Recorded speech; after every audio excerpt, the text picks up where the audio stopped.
My mom, she had cancer. She's my whole world. She's gone. So like, I wanted to throw my life away na. The things I didn't do, I did. Kasi feeling ko wala na akong kwenta, wala nang nagsusuporta sa akin, wala nang naniniwala sa akin.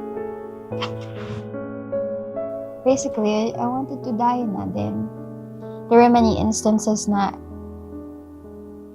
you know, I tried to end my life na din.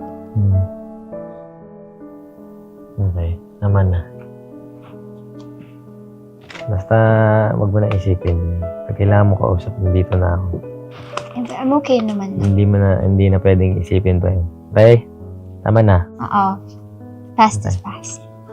Proud sa'yo yung mami mo, proud ako sa'yo, proud lahat ng tao sa'yo. Okay? Ako kung may sasabihin ako sa nanay mo ngayon, aalagaan ko po si Angela. If you could leave one message for the person you will grow old with, what would you tell them about who you really are? Anong sasabihin mo sa akin? Sa'yo? Person you will grow old with.